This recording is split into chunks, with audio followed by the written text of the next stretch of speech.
So how do you cause something to go from the future to the past? If I were at an intelligence agency and I heard there was a guy with the highest IQ ever recorded who was contradicting the liberal establishment agenda, I'd probably have a file on that guy. Have you had any run-ins with the... Some interest has been shown. Most of us have an IQ of 100, score in the 140 range, and you're in the genius to near genius category. 195 to 200, well, you're talking 1 in several billion people.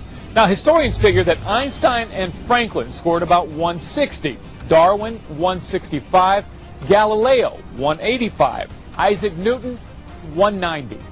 That means Langan could possibly be the smartest person in the world. So for those of us who have an IQ that's a little bit lower than yours, I'll admit it, with no false modesty and no undue confidence, the first question we have to establish: does God exist? Yes. The reality has an identity. Okay? The identity is that as which something exists. Okay? Matter of fact, when you say the word reality, you're naming an identity. You're identifying something. This. I'm smiling because your answer on this is so beautiful. It just reminds me of Moses at the burning bush. And Moses at the burning bush says, "Who shall I tell the people that you are?" Talking to God. And God says, "Tell them I am that I am." That's right. I am identity itself. I'm being himself. That's exactly right. That's what the CTMU says. It just comes up with the mathematical structure that you need to build a reality out of that. You see? So you come up with that identity and then you search it for its properties. You see, once you've built the preliminary framework, then you start deducing the properties of this identity, and you find out that those properties match those of God as described in most of the world's major religions. The reality isn't just geometric, which is what Einstein thought it was, nor is it just linguistic. It's a blend of the two, right? Russell saw it as being linguistic. Einstein saw it as being geometric.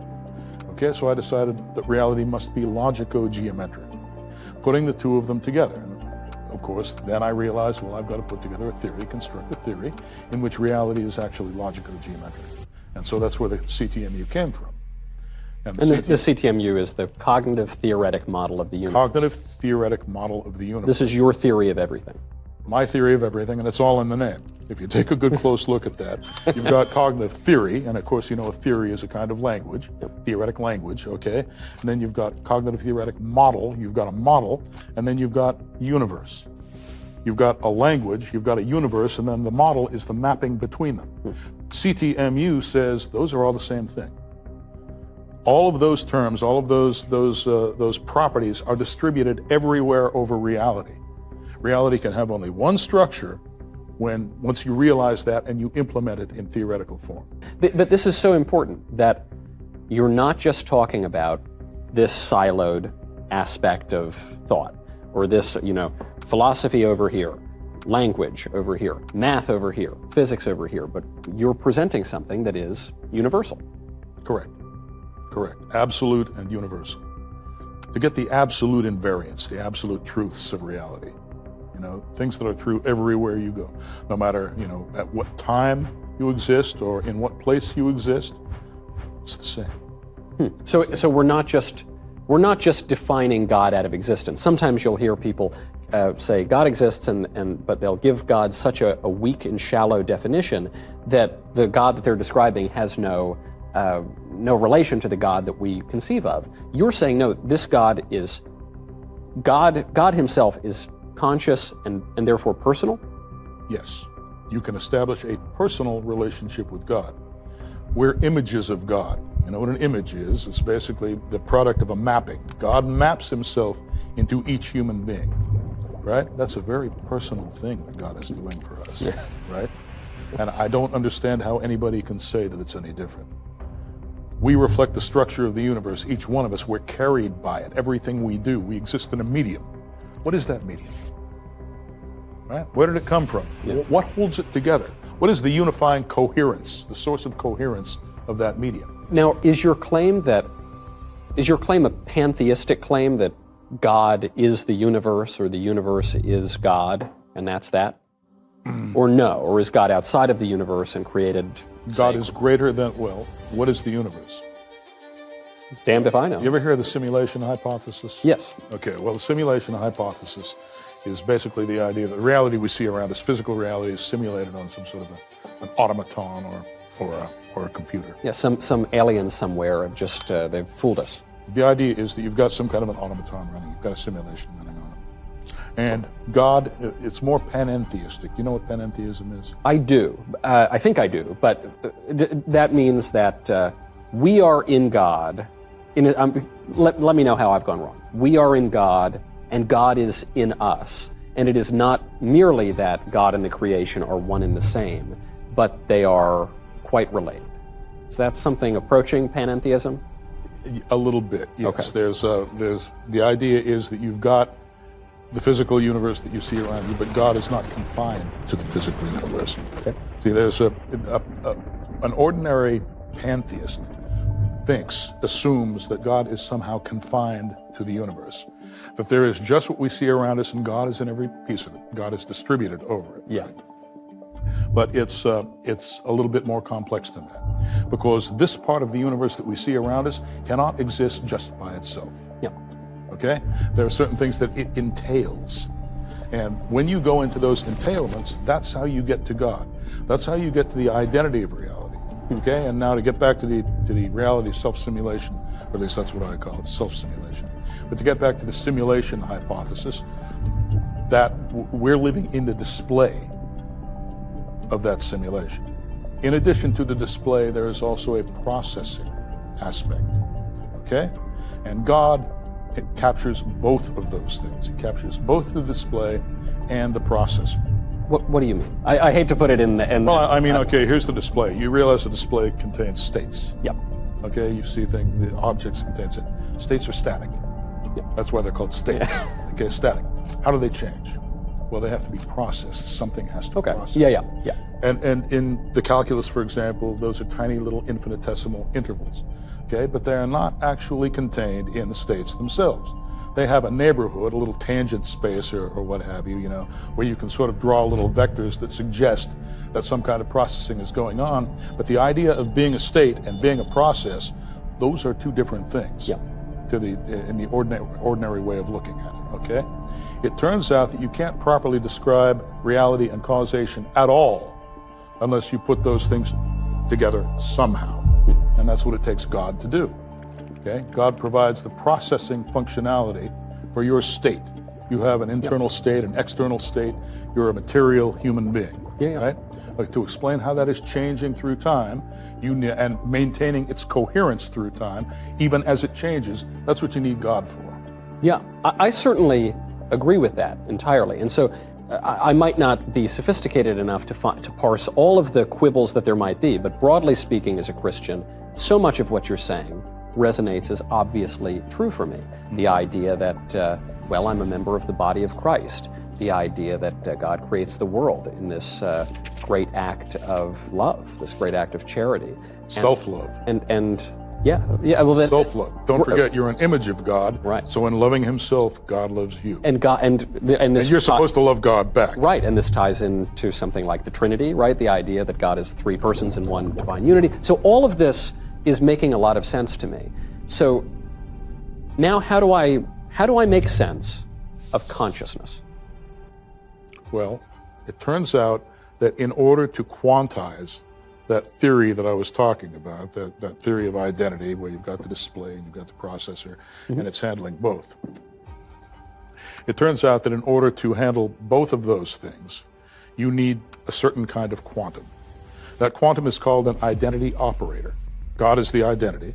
So obviously these little quanta, they have to be, they're doing things, they're processing, so we can call them operators, right? They are identity operators. Okay, the identity operator has, basically it takes input from the outside world, recognizes it or accepts it using syntax, processes it, and then returns it to the world as external state.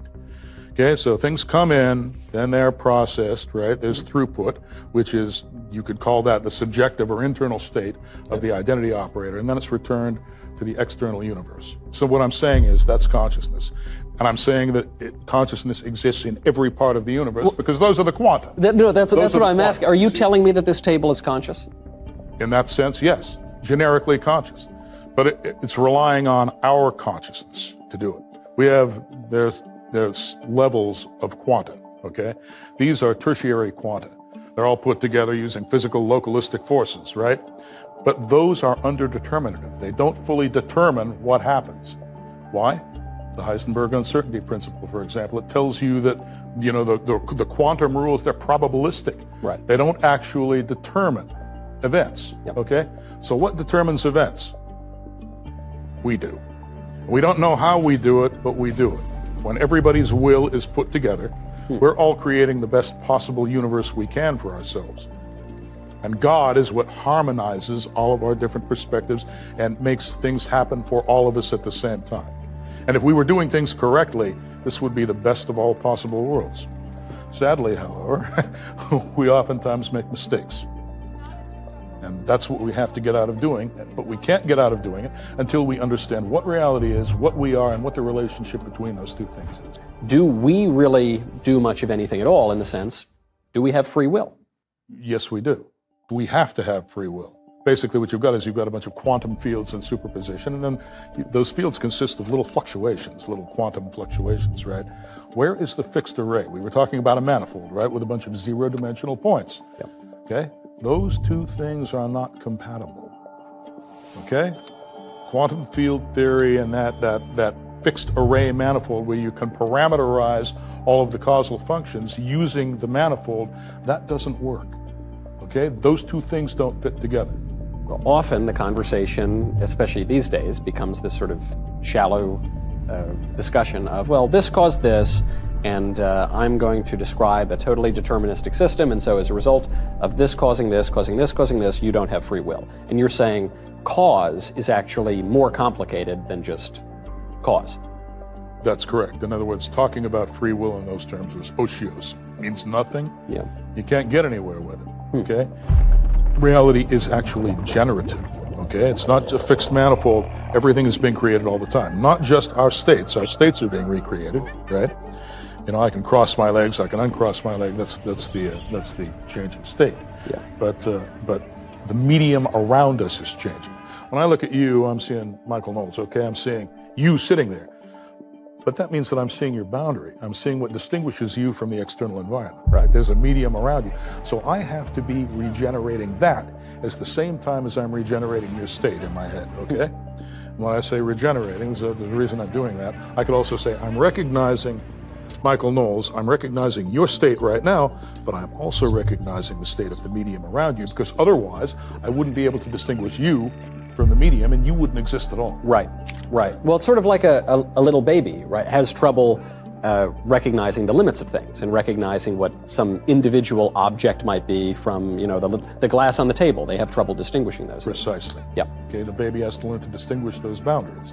And it has to receive the right visual cues at the right age so that it can actually learn how to do that. Yeah. So now we're at metacausation. So what does metacausation Causation works from past to future. Okay, metacausation works from past to future and from future to past in a closed loop.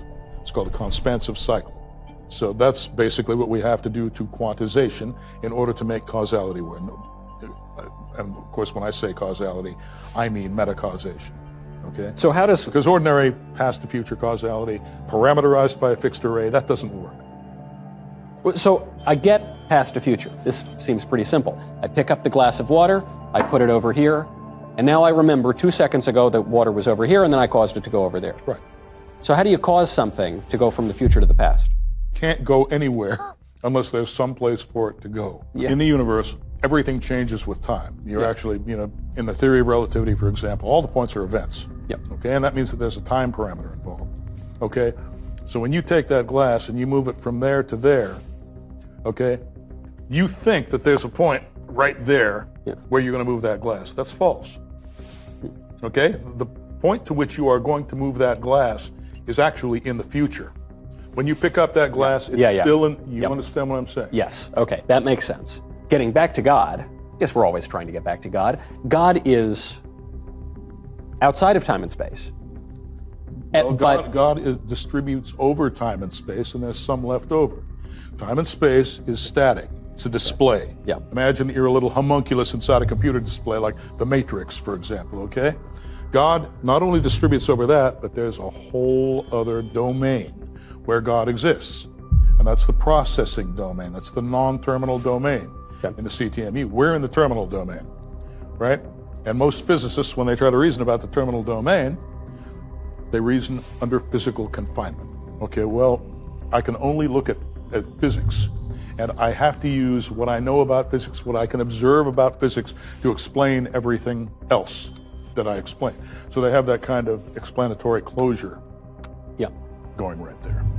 I'm not going to ask you if I'm going to go to heaven or hell, but will I go to either heaven or hell? You will persist after you die. Where you go depends on who Michael Knowles really is. And you would know that better than anyone. Yeah, I hope I know that better than. But you're telling me I'm going somewhere. Yes. You're confident of that. I don't just evaporate. I don't just turn into oblivion. Well, you can. If you displease God, that's exactly what's going to happen to you. God is going to cut you off, and he's going to say, I can't see him anymore. He's going to turn away from you, and then you won't be able to reunite. Salvation will be impossible for you, because salvation means that God has got to pull you back into himself. Right. Okay, but God doesn't want to see you anymore. He doesn't even know you exist. He knows your physical body is there, but he's not interested anymore, because you hate him, you deny his existence, you offend him, so he's not going to look at you, right? So now what happens? Well, okay, you're dead. You still want to live. There's something in you that still desperately wants to live, so it's still going to be there. What happens now? Well, you try to create your own world for yourself, but if you're a bad person or you're an evil person, what kind of world is that going to be? It's going to be an evil world, and that's what we call hell. This is what John Milton says in The Mouth of Satan. He says, the mind is its own place, and it can make a hell of heaven or heaven a hell. Now you got it. So the things that people see when they're on psychedelics, I usually write them off and I tell people, you're just hallucinating. But you're saying maybe that's not all it is. They might be seeing something real. Well, once again, what is reality? Is reality just stuff out there? No. Reality has a mental aspect, right? And once you admit that basically everything has a mental aspect, then of course what's going on in your mind is real. It takes on a kind of reality. It's not the same as physical reality. It is nevertheless real. Are angels and demons real? Yes. Yes. I think so too. God is real, angels are real, demons are real. Is the devil real? Oh, yes. Yes. Well, it has to be. We were talking about Michael Knowles being surrounded by the medium, and, you've got a boundary. Well, God has a boundary too. He's got a very tight boundary. He is perfect. He can't take anything resembling imperfection, right? He can't take it into himself, because that would be a contradiction. Okay, so God needs an antithesis in order to be properly defined. What is that antithesis? Anti-God, or Satan. So it definitely exists. Now, Satan isn't coherent, because, he basically hates existence. Nevertheless, he gains coherence through human beings, through secondary tellers, as they're called in the CTMU.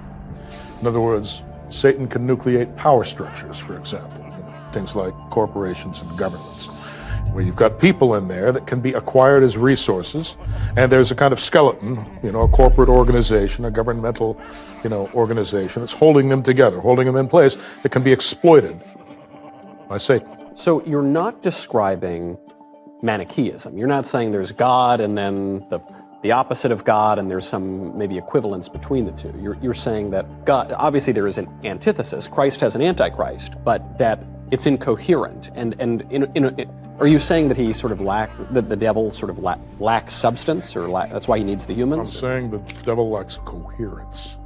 Coherence is what brings everything into superposition, right, with itself. In other words, it allows something to, this is going to sound a little bit paradoxical, allows something to communicate non-locally with itself, right? All of its possible states are in superposition. They exist all at once.